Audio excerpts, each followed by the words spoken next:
వీడి జాగ్రత్త. తేడా వచ్చిందో ఇద్దరం ఇరుక్కుంటాం. గాయత్రికి నేను ఆదిత్య కాను అని అనుమానం వచ్చేసింది. మీ అమ్మ మాటల్ని గుడ్డిగా నమ్మి అడ్డదారిలో వెళ్తున్నావు నువ్వు. అందుకు తగ్గ ఫలితాన్ని కూడా నువ్వే అనుభవిస్తావు.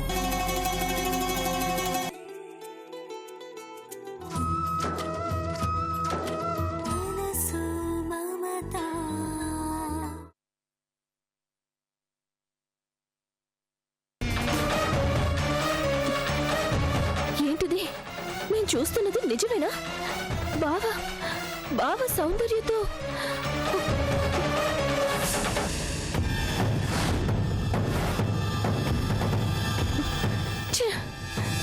ఆ సౌందర్యతో కలిసి బావ అంత చనువుగా నవ్వుతున్నాడంటే ఏమనుకోవాలి? సూర్యక్కని పెళ్లి చేసుకున్నాక కూడా బావ విడాకులు తీసుకున్న తన మాజీ భార్యతో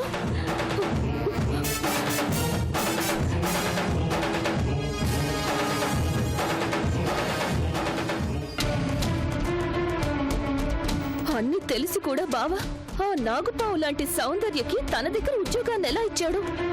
ఈ సంగతి సూర్యక్కకి తెలిసే ఉంటుందా? తెలిస్తే అక్క ఒక్క క్షణం కూడా ఊరుకోదు. దాన్ని తరివి తరివి కొడుతుంది. అంటే అక్కకి చెప్పకుండానే బావ సౌందర్యని. అమ్మో, వెంటనే అక్కని కలవాలి. ఈ సంగతి చెప్పి హెచ్చరించాలి. దేవత లాంటి అక్క కాపురంలో మళ్ళీ ఎలాంటి చిచ్చు రగలకుండా కాపాడాలి.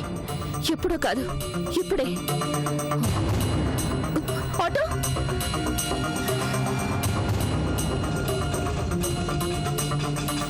Jubilee hills.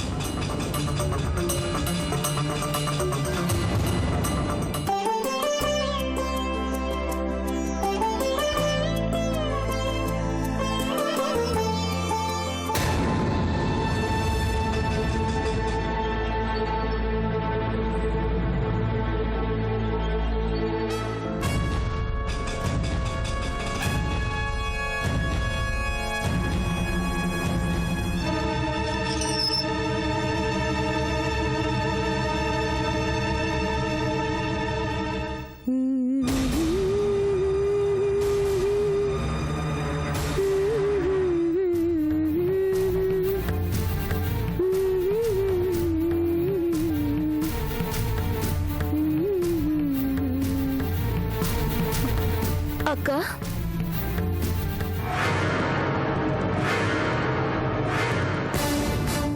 నువ్వా? సిగ్గు లేకుండా మళ్ళీ ఏ ముఖం పెట్టుకుని వచ్చావే? అక్క, నువ్వు నన్ను తిట్టినా పర్వాలేదు, కానీ ఒక్కసారి నేను చెప్పేది వినక్క. ఆపు. ఏంటే నువ్వు చెప్పేది నేను వినేది?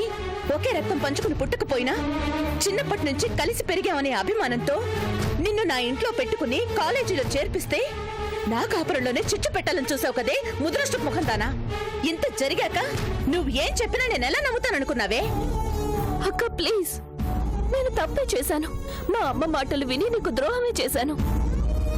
కాదన్ను, కానీ అదంతా గతం. ఇప్పుడు నేను పూర్తిగా మారిపోయానక్క. అందుకే దేవత లాంటి నీకు అన్యాయం జరగకూడదని నీతో ఒక ముఖ్యమైన విషయం చెప్పాలనే వచ్చానక్క. ఏంటా ముఖ్యమైన విషయం? అక్క, బుద్ధి తక్కువై నీకు అన్యాయం చేయాలనుకున్నాను. నా తప్పేంటో నాకు తెలిసాక నాలో నేనే కుమిలిపోయాను. ఎన్నోసార్లు నీతో మాట్లాడాలనిపించింది. సూటిగా నీ కళ్ళల్లోకి చూసే ధైర్యం లేక ఆగిపోయాను. కనీసం ఒకసారి బావగారినైనా కలిసి సారీ చెప్పాలని వాళ్ళ ఆఫీస్కి వెళ్ళాను. కానీ అక్కడ సౌందర్య కనిపించింది. బావ దగ్గర ఉద్యోగం చేస్తోందని అర్థమైంది. ఎన్నో ఘోరాలు నేరాలు చేసిన సౌందర్య బావగారి ఆఫీసులో కనిపించేసరికి నాకు మతి పోయినట్టయిందక్క. బావగారు ఆ రాక్షసికి ఉద్యోగం ఇవ్వడమేంటి? అసలు ఈ సంగతి నీకు తెలుసో లేదో అని సరాసరి అక్కడి నుంచి ఇక్కడికి వచ్చేసానక్క. ఏంటి ఇది మరో కొత్త నాటకమా? అయ్యో లేదక్క, నిజం. సౌందర్య బావగారు ఆఫీస్ ఛాంబర్ లో పరిసరాల్ని కూడా గమనించకుండా పగలబడి నవ్వడాన్ని నేను కళ్ళారా చూశానక్క. నోర్ముయ్, పళ్ళు రాళ్ళు కొడతాను, జాగ్రత్త. ఏంటేంటి, నాకు తెలియకుండా సౌందర్య మా ఆయన దగ్గర ఉద్యోగంలో చేరిందా? వాళ్ళిద్దరూ ఒళ్ళుపై తెలియకుండా పగలబడి నవ్వుతున్నారా? అంటే నీ మాటలు నమ్మేసి మా ఆయన్ని అనుమానించాలా? ఆయనతో గొడవ పడాలా? నా కాపురంలో నేనే నిప్పులు పోసుకోవాలా? ఇదేగా నీ కోరిక? ఇదేగా నీ ప్లాను? అక్క, నేను చెప్పింది నిజం, నన్ను నమ్మక్క. పద్మ, చాలు. నేనంతా విన్నాను. కుక్కతో ఒక వంకర అంటే ఏమో అనుకున్నాను. ఇంకా నువ్వు మారలేదన్నమాట. ఇంకా నీకు బుద్ధి రాలేదన్నమాట. ఆంటీ ప్లీజ్, దయచేసి నేను చెప్పేది ఒక్కసారి వినండి ఆంటీ. ఆపవే నీ నంగు నచ్చ కబుర్లు. నాకు నా మొగుడికి తంపులు పెట్టాలని చూసావో నిలువున చీరేస్తాను. అక్క, నువ్వు నన్ను చంపినా సరే నేను చెప్పింది మాత్రం అక్షరాల నిజం.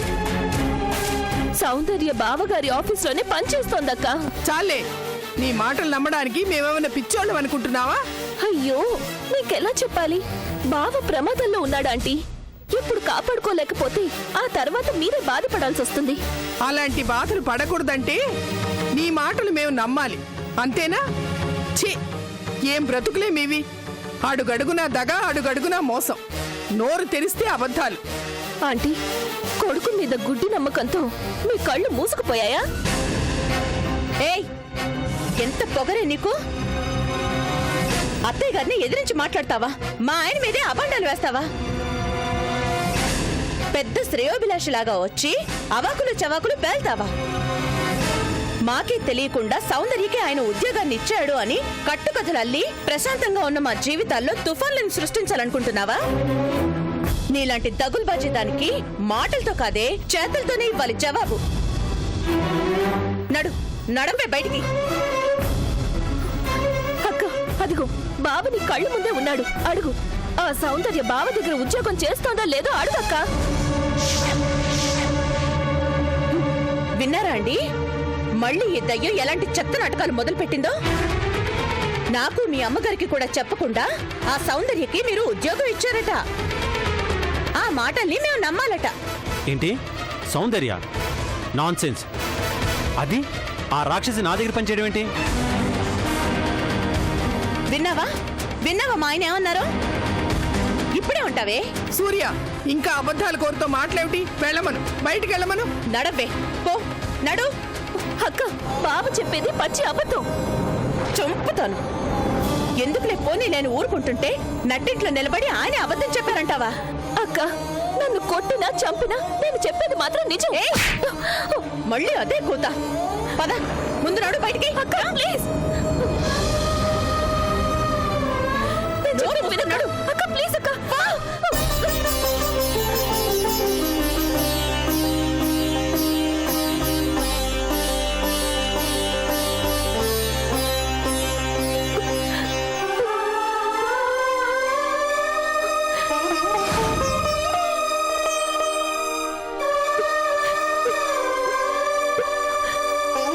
నరికి పోగులు పెడతాను, జాగ్రత్త. వెళ్ళు. ప్రాణాల మీద ఆశుంటే మళ్ళీ ఎప్పుడు నాకు కనిపించుకో. మనిషికి ఒక మాట, గొడ్డుకొక దెబ్బ అన్నారు. చూడు, ఇంకోసారి ఇలాంటి తప్పుడు కూతలు కూసావో ఖచ్చితంగా నీ చావు నా చేతుల్లోనే. చెల్లెల్లాంటిదానివని కూడా చూడు. ఏ కత్తో తీసి పొడిచి చంపుతాను. దరిద్రం వదిలిపోతుంది.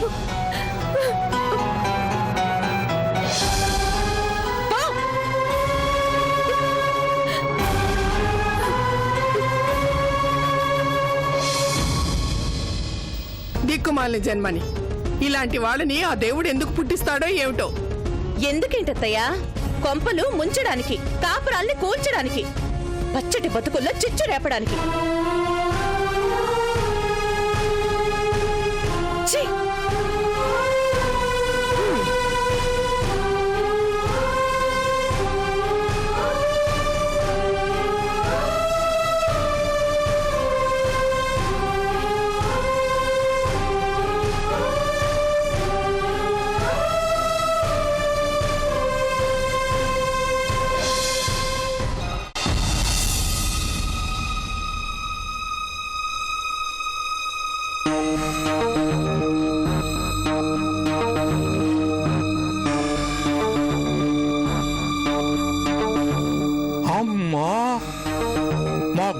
అంతా బయట పెడదామని పెద్ద గూఢచారి 116 లాగా వచ్చుండాడు. చిట్టెలుగులాగా ఇరుక్కుపోయాడు.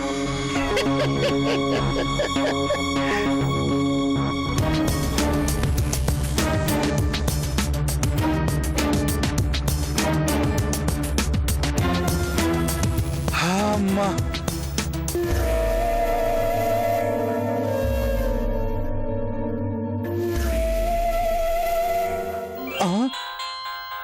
ఓహో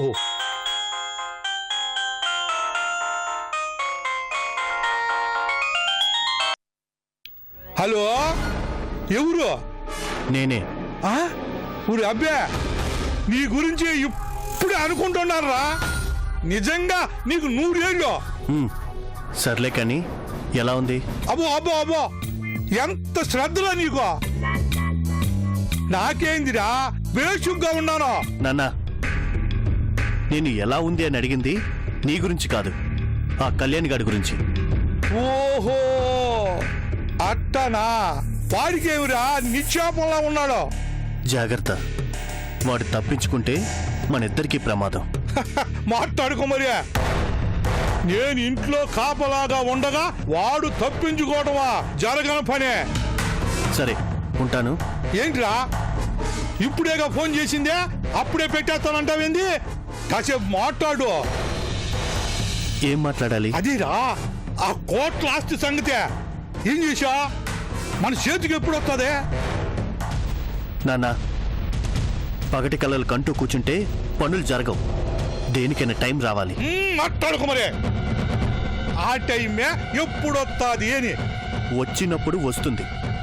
అంతదాకా మూసుకొని వాణ్ణి జాగ్రత్తగా కాపలాకాయి.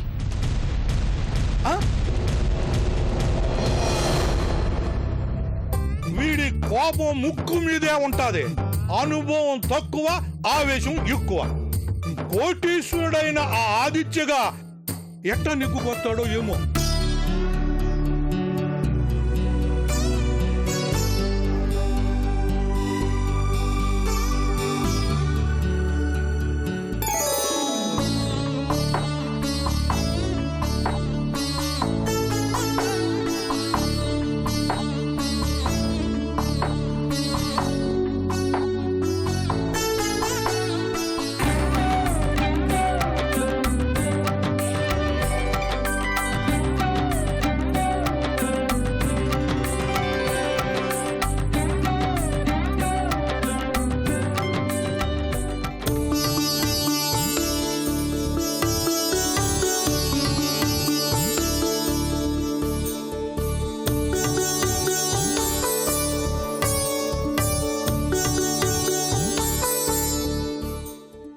భోజనం రెడీ ఆంటీ.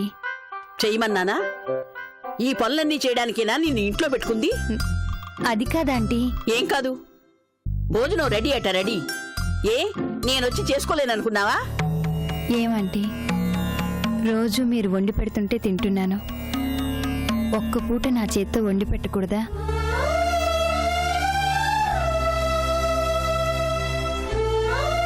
తులసి, ఏ అభిమానం మీకు మాత్రమేనా? నాకుండకూడదా? చాలు తులసి, ఇంకేమీ చెప్పొద్దు. ఇన్నేళ్ల నా ఒంటరి జీవితంలో నా కోసం ఏమేం చేసావి ఆంటీ కోసం? బంగాళదుంప వేపుడు, కొబ్బరి పచ్చడి, టమాటా పప్పు, ములక్కాడ సాంబార్ చేశాను. అబ్బో, అదరగొట్టావన్నమాట. అయితే ఈవేళ పట్టు పట్టాల్సిందే. వేడి వేడి అన్నం కూడా రెడీ. మీదే ఆలస్యం. అయితే ఉండు, ఇప్పుడే ఫ్రెష్ అయ్యి వస్తాను.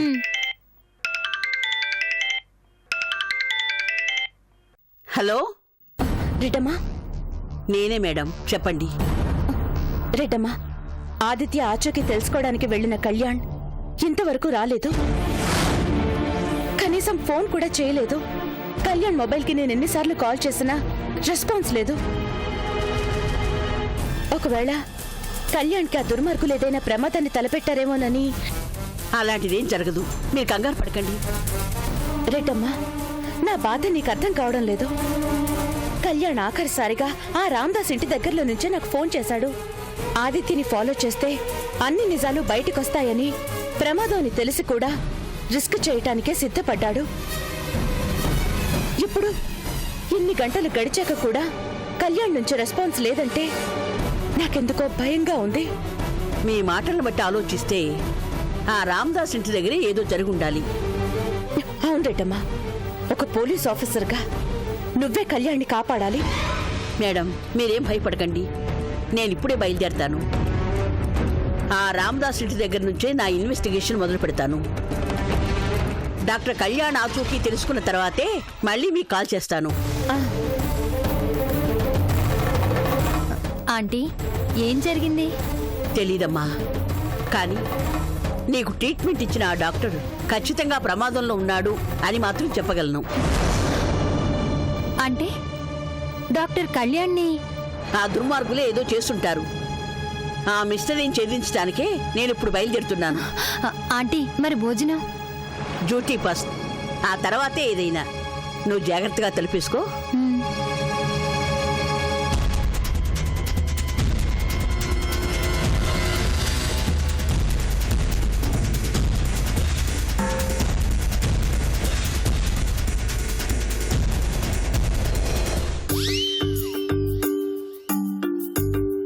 అమ్మ లక్ష్మీదేవి, ఇది చూసినావా? ఇదే నా చిన్నప్పుడు ఎప్పుడో రోడ్డు మీద దొరికిన రూపాయి నాణ్యం. నీ రూపమే ఇన్నాళ్ళు భద్రంగా దాచి ఉంచా. అప్పటి నుంచి ఇప్పటిదాకా నీకు ప్రతిరూపమైన ఈ రూపాయి నాణ్యాన్ని నమ్ముకునే రోజు పూజిస్తూ వడ్డీల మీద వడ్డీలు గుంజుతూ చివరికి ఇదిగో ఇలా వడ్డీ రామదాసుగా మిగిలేను.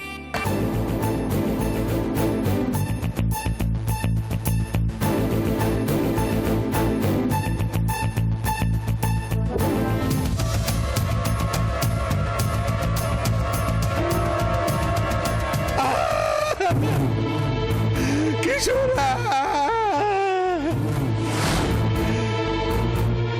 నన్ను ఒంటరిని చేసి వెళ్ళిపోయావు కదరా కిషోరా. ఇన్స్పెక్టర్ అమ్మా, నువ్వా? మళ్ళీ ఎందుకు వచ్చుండా? పరామర్శిద్దామని కొడుకు పోయిన బాధలో ఉన్నావు కదా. ఎంతమంది పరామర్శించినా ఈ బాధ తీరేది కాదు. తలరాత అనుభవించాల్సిందే. అవునవును, గ్రహచారం గాడిదలు కాయమంటే బుద్ధి ఊళ్ళేళ్దాము అందట. మొత్తానికి పెద్ద ఇల్లే కట్టించావు. కలరింగు, ఫినిషింగు, గొప్ప టేస్టే ఉంది నీకు. అటే అడుగుపోతుండా? అప్స్టైర్స్ ఇంకెంత బాగుంటుందో చూద్దామని.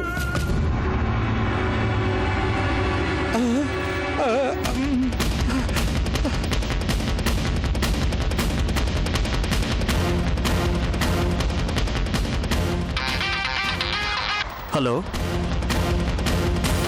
రామదాసు, ఇప్పటిదాకా వడ్డీల మీద ఎన్ని కోట్లు సంపాదించుంటావు? మట్టడుగు మరి. షెట్ అంత కొడుకే పోయినాక లక్షల కోట్లు ఏం చేసుకోను? అబ్బాయి కిషోరా, ఏ లోకంలో ఉండా నా బాధ నీకు తెలుస్తానే ఉండదు కదా. మై గాడ్, అంటే ఆ ఇన్స్పెక్టర్ రెడ్డమ్మ కావాలని ఇంటికి వెళ్ళి సెర్చింగ్లు చేస్తుందన్నమాట. ఆ సంగతి చెప్పలేక మా నాన్న తెలివిగా నాకు తెలిసేలా చేశాడన్నమాట. రెడ్డమ్మ, నువ్వు ఇన్స్పెక్టర్ అయితే నేను క్రిమినల్ని.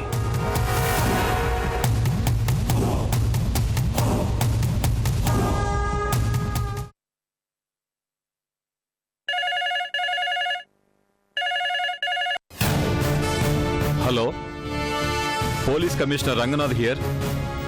హలో కమిషనర్ గారు,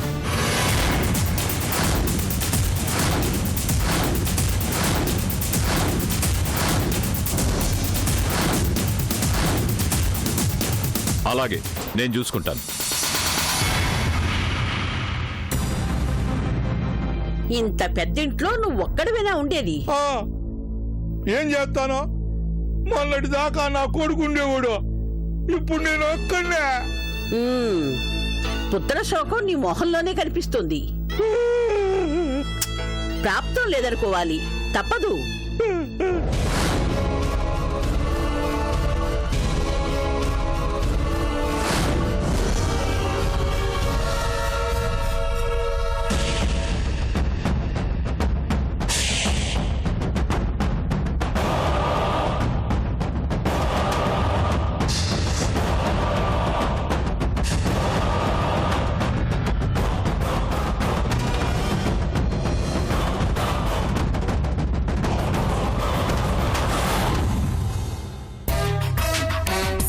రామదాసు, రూపాయి రూపాయికి లెక్క చూసుకునే మనిషివి కదా, నీ ఒక్కడికే ఇంత పెద్దిల్లెందుకు?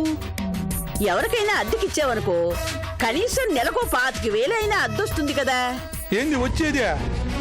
ఈ ఇల్లు నా జ్ఞాపకాల నిలయం, నా పాలిట దేవాలయం. బతికినంత కాలం నేను ఇక్కడే నా కొడుకుని తలుచుకుంటూ. అయ్యయ్యో రామదాసు, నీ బాధ చూస్తుంటే కడుపు తరుక్కుపోతోంది. పగవాళ్లకు కూడా ఇలాంటి బాధ రాకూడదు.